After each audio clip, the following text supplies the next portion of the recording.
Marie est une sirène. Elle habite au fond de l'océan avec sa mère, Marina. Marie a 19 ans et Marina a le double de son âge. Quel âge aura Marie quand Marina aura 99 ans ?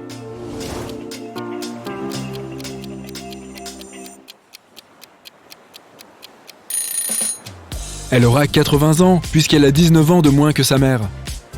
Marie passe du temps dans son endroit préféré sous l'océan. Les deux informations suivantes sont vraies. Si tous les poissons rouges s'assoient sur un coquillage, un poisson par coquillage, un poisson rouge restera sans coquillage. Et si deux poissons rouges décident de partager un coquillage restera sans poisson rouge. Combien y a-t-il de coquillages et de poissons rouges ?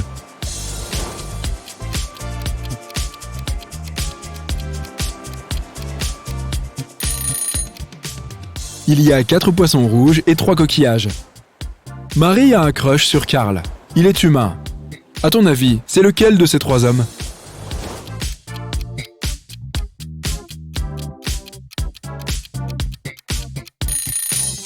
Le premier a un tatouage sirène sur le bras, mais ça ne veut rien dire.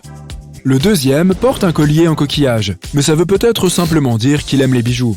Le troisième, c'est clairement Karl. On voit sa photo et son nom sur sa licence de moniteur de plongée. Marie se rend chez une sorcière des mers et elle lui demande de la rendre humaine. La sorcière lui dit « D'accord, mais je dois d'abord vérifier que tu mérites mon cadeau. Tu dois résoudre mon énigme. Quand tu en as 10, tu en as 10. Quand tu en as 3, tu en as 3.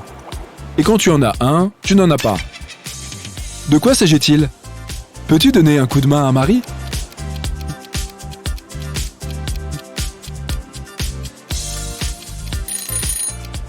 Il s'agit des choix. Marie obtient ses jambes et elle va à un rendez-vous galant avec Karl. Ils dînent dans un restaurant sur la plage. À ton avis, qui doit payer la location de ce scooter ?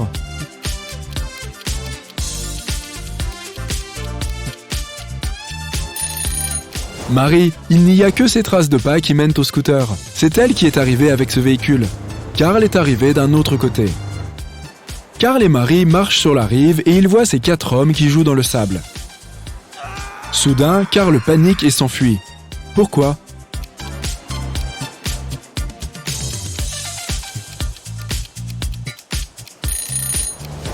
Cet homme est un fantôme, il n'a pas d'ombre. Karl invite Marie à une fête d'anniversaire. Il la présente à ses meilleurs amis, Bob, Elle, Otto et Anna. Qu'est-ce qu'ils ont de si spécial, ces amis ?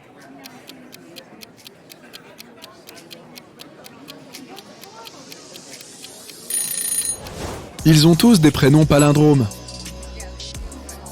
Le jour suivant, Marie a un entretien de travail. Elle se présente sur le lieu du rendez-vous. Il y a une porte en métal. Elle est verrouillée, mais il y a un morceau de papier à côté du clavier du code. 4 mots sont écrits sur la feuille. Étoile de mer, perle, feu et tortue. Peux-tu aider Marie à résoudre ce mystère ?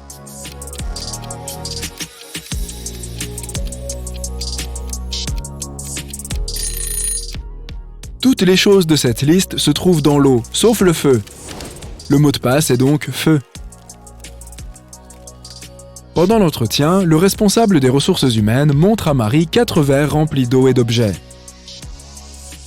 Il lui demande d'indiquer le verre qui contient le plus d'eau. Tu peux aider Marie ?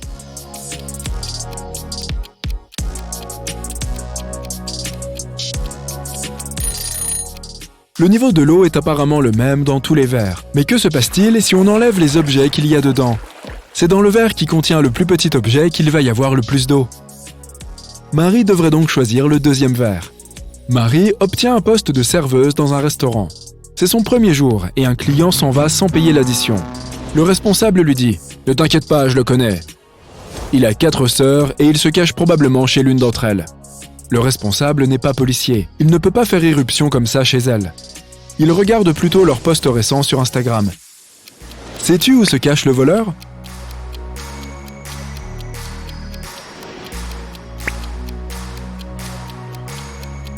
Regarde attentivement la 2e et la 4e image. Sur les 2 selfies, on aperçoit une main d'homme, mais c'est seulement sur cette photo qu'on voit la bague du voleur. Trouvé!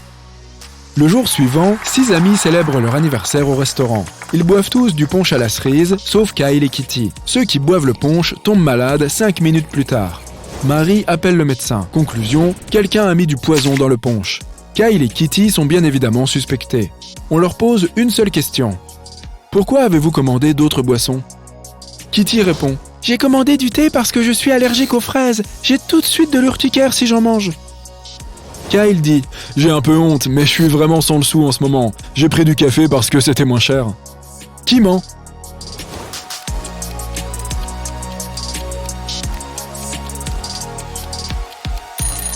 Kitty, elle dit qu'elle est allergique aux fraises, mais les autres invités ont bu du punch à la cerise. Carl invite Marie pour un week-end romantique à la campagne. Ils sont logés dans un hôtel très chic. Ils sortent se balader. Quand ils rentrent, ils découvrent que quelqu'un est entré dans leur chambre et a fouillé dans leurs affaires. Ils interrogent 3 suspects. Le voisin leur dit « Désolé, j'avais un cours de parachute. Je suis rentré il y a 5 minutes. » La femme de ménage répond « J'ai passé la journée à nettoyer les chambres du 4e étage. Je n'ai pas encore eu le temps de nettoyer la vôtre. » Et le garçon de l'accueil répond « J'ai passé la journée à m'occuper d'un groupe de touristes suédois. On a eu un souci avec les réservations. » Qui ment?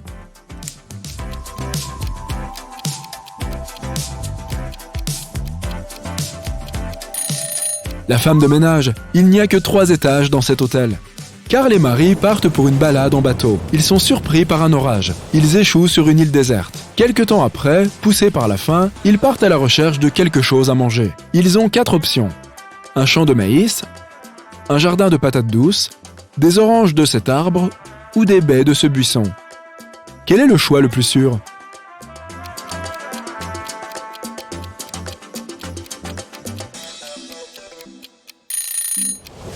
L'épouvantail du champ de maïs bouge et il n'a pas l'air très amical. Il y a de grosses épines dans le buisson des baies et des araignées effrayantes dans l'oranger. Le mieux, c'est de choisir les patates douces. Marie et Carl poursuivent leur balade et ils tombent sur un tunnel. Malheureusement, ils se retrouvent bloqués à l'intérieur. Il y a 3 issues possibles.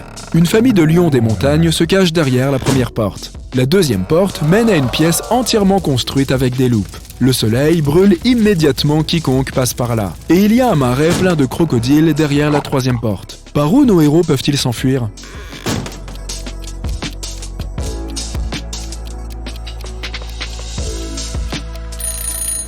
Ils devraient attendre que le soleil se couche et passer par la 2e porte. Marie et Carl trouvent 2 balles de basket identiques sur un terrain. Elles ont exactement le même poids et le même diamètre, mais l'une des 2 est vide et l'autre est pleine. Comment peuvent-ils repérer la balle pleine sans la soulever ou la faire rebondir?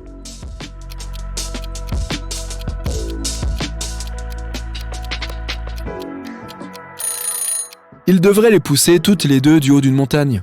Celle qui arrive en bas de la pente en premier est celle qui est pleine, puisqu'elle a besoin de moins d'énergie mécanique pour rouler.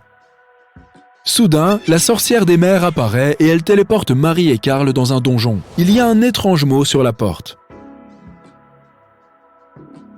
Nos amis doivent déchiffrer ce mot pour se libérer. Peux-tu leur donner un coup de main?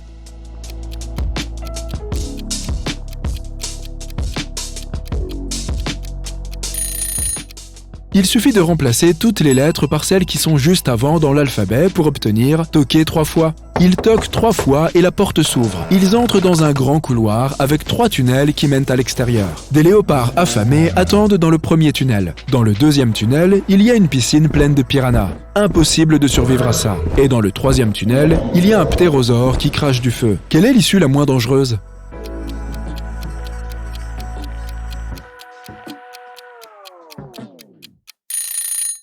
Pour choisir par où sortir, il faut se rappeler que les ptérosaures ne crachent pas de feu, c'est les dragons qui font ça. En plus, ils se sont éteints il y a plusieurs millions d'années. Le 3e tunnel est clairement le moins dangereux.